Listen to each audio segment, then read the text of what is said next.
My name's Kieran, and I'm going to be going over the detail tab. And so I'm going to be moving through this a little bit quickly because the first time I recorded this, I went like way over the limit. I went to like 15 minutes, but the photo I have here is of a sunflower today, and I took this underneath a bridge or underneath a highway next to a train track, and probably shouldn't have trespassed, but I'm just a rebel like that. I'm just so daring. What can I say? Anyway, so if we go into the detail tab here, you can see that we have a preview window. In this preview window, it gives you a better understanding of where you're going to be sharpening your edges at. And you can also zoom in where you want your focal point to be. So let's say I could just click once and zoom in on the flower here, or there's also a little adjustment tool here, a little locator that you can use. And by using that, you can click anywhere on your photo where you want to have more focus on. But for right now, I want to kind of focus on these edges of the sunflower here. So let's just do that. So let's get right into it. So sharpening, the amount of sharpening is going to be how strong the sharpening is going to be, but also how much sharpening that you're going to want. So let's just zoom in on the sunflower here. And by the way, I took this with a 50mm lens, and I had to use an ISO of 800 since the photo was a little bit dark, so that's why the background is a little bit darker than what you see in front of what you see. That's why the background is dark and the sunflower isn't so much. But anyway, let's just zoom in right here. So if we go to the sharpening, and the one thing I want to mention about the detail tab is that I feel like it's very nitpicky in my personal opinion. It's one of those tabs where you're focusing on minuscule little edges of your photo.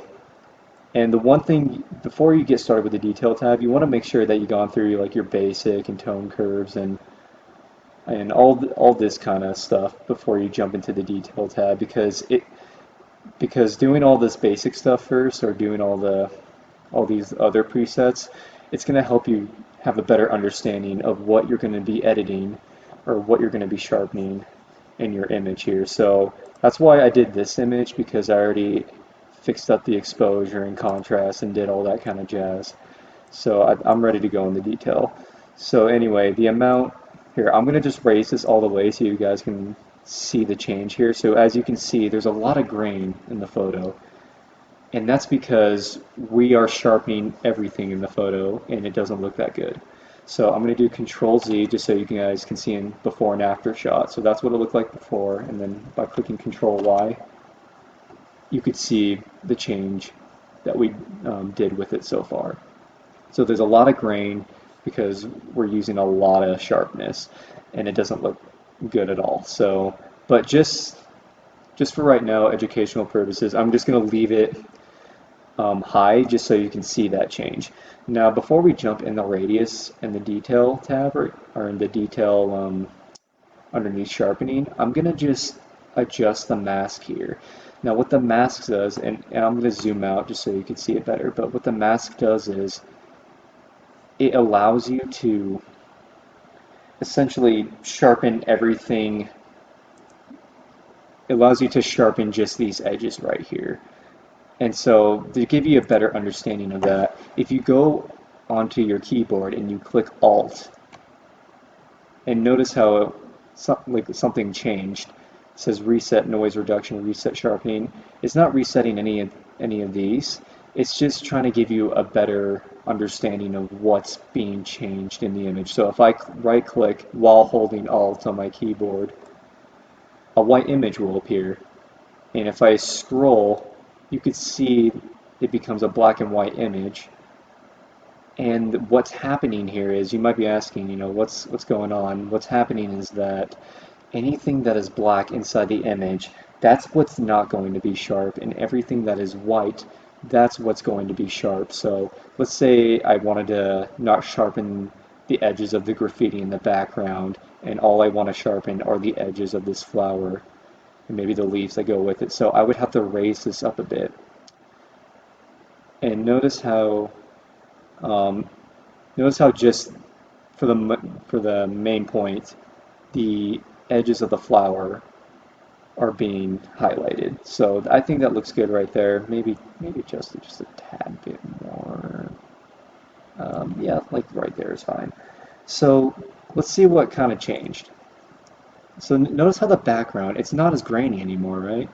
And when you look into your preview window here, you can see that the edges are a little more grain, and that's because we have the sharpness all the way up. Now, if we were to raise the radius, what the radius does is, essentially the radius is the thickness of those sharpened lines. So if I were to raise the radius up, notice how those lines become a lot more sharper, but become a lot more grainy. I don't know if grainy is a word, but a granny. But those lines have a lot more grain to them, and there's a lot of noise that is happening right here. So that's the thing with the sharpness, is that you don't want to go too crazy with it. And so the detail tab is going to help a lot when you want to detail stuff in your portraiture assignments, because the detail tab works well when it comes to faces. So anyway, I'm going to bring down the radius a bit, because that is really thick. And the detail is, well, you're essentially raising how much detail you want in the image.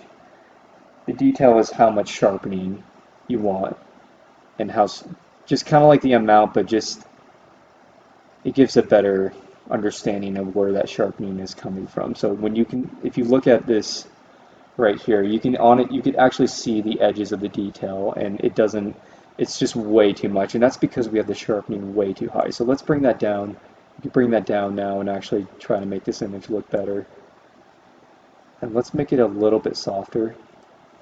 Maybe bring down the thickness as well. Bring down that sharpness too. That's too soft. So yeah, I think that looks better. And again, this works better with faces, but because I just got this flower for right now, and because I've already done some editing to it already, it just works.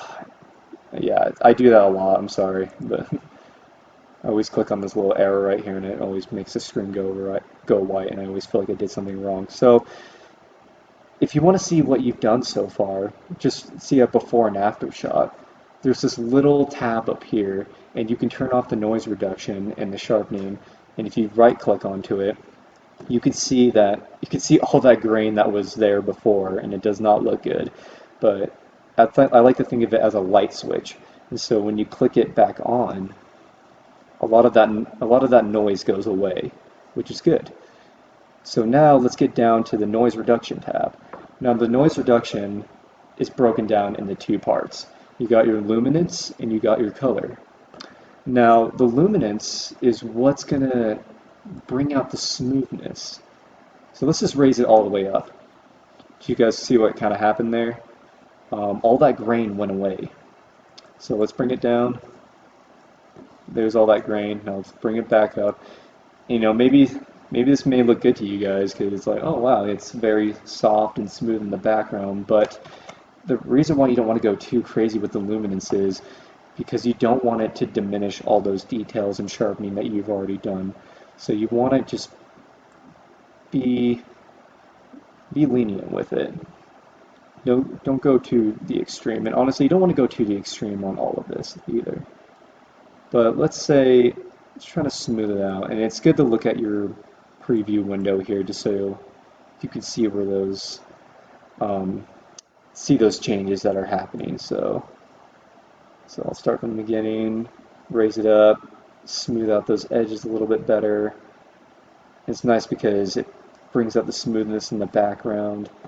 And of course, the detail and the contrast are a little self-explanatory here. It's detail, you can fix the detail of the edges underneath luminance, and the contrast is just how much contrast you want there to be with those edges. But usually it's good to keep these kind of at like 50-50, I would say. And if you don't want to scroll, you can always type it in too. Don't forget that. Okay, now the color, I'm probably over time here, sorry about that. Okay, color. So Adobe Lightroom Classic or Adobe Lightroom just they always default, I believe, with every image to having 25 as the default noise color reduction. Now you can, it's really hard to see the changes, but I'm going to move this window preview here. So right here, where you can see I'm scrolling, right there, what the color tab does is that it brings color to areas that usually don't get much color. So if I were to raise this up, can you guys see how there's more color there now? It's a little bit brighter. So if you wanted to bring more color out to your image and bring more color into spaces that don't receive much color, maybe you want to adjust this just a little bit.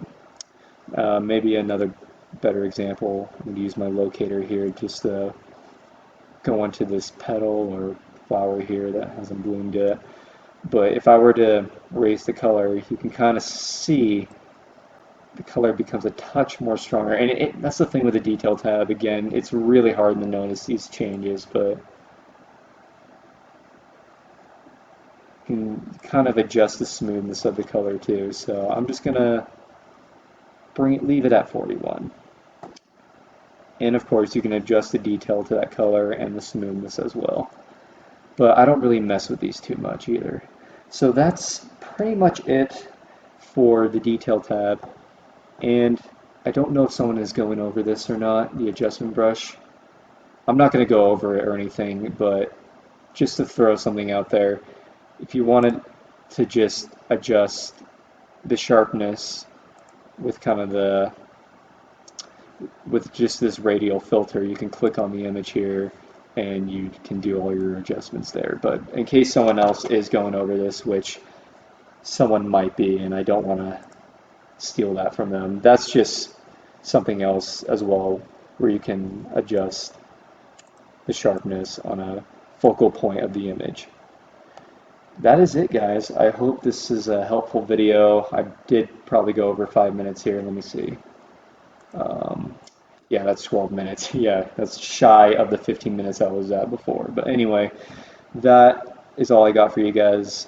Hopefully that was helpful. If you guys do have any questions about it, I'll of course embed this video and you guys can comment below if this was helpful, and I'll try to reply back to you and just keep an eye open for that. So let me know if this was helpful. Let me know if there is something that I missed.